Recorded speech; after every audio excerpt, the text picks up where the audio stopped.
முன்னாள் அமைச்சர் செந்தில் பாலாஜிக்கு எதிரான சட்டவிரோத பணப்பரிமாற்ற வழக்கை 4 மாதங்களில் முடிக்க சென்னை உயர்நீதிமன்றம் உத்தரவிட்டுள்ளது.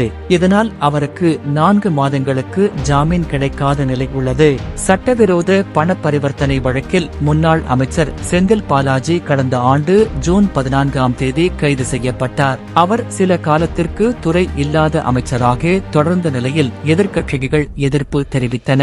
இதையடுத்து அவருடைய ஜாமீன் மனு மீதான விசாரணையில் அவர் அமைச்சராகவே இருப்பதால் அவருக்கு ஜாமீன் வழங்கினால் சாட்சிகளை கலைக்க வாய்ப்புள்ளதாக அமலாக்கத்துறை வாதிட்டது.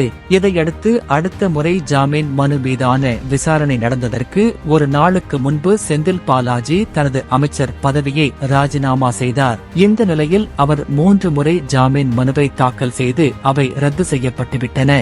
இதையடுத்து நேற்று 41வது முறையாக அவருடைய நீதிமன்ற காவல் நீட்டிக்கப்பட்டது. இந்த நிலையில் கடந்த பிப்ரவரி மாதம் ஜாமீன் மனுவை ஆனந்த் வெங்கடேசன் தள்ளுபடி செய்து 3 மாதங்களில் விசாரணையை முடிக்குமாறு சென்னை முதன்மை அமர்வு நீதிமன்றத்திற்கு உத்தரவிட்டார். ஆனால் இதுவரை முடிக்கவில்லை. இந்த நிலையில் செந்தில் பாலாஜியின் ஜாமீன் வழக்கு இன்று மீண்டும் விசாரணைக்கு வந்தது. அப்போது நீதிபதி ஜெயச்சந்திரன் கூறுகையில், செந்தில் பாலாஜி மீதான சட்டவிரோத பண பரிவர்த்தனை வழக்கை 4 மாதங்களில் சென்னை முதன்மை அமர்வு நீதிமன்றம் முடிக்க வேண்டும். மனு மீது மனு தாக்கல் செய்யாமல் வழக்கை விரைந்து முடிக்க ஒத்துழைக்க வேண்டும். உச்சநீதிமன்ற உத்தரவை சாதகமாக காட்டக்கூடாது. 4 மாதங்களில் வழக்கை முடிக்கும் திறமை சென்னை முதன்மை அமர்வு நீதிமன்ற நீதிபதி அல்லிக்கு உள்ளது.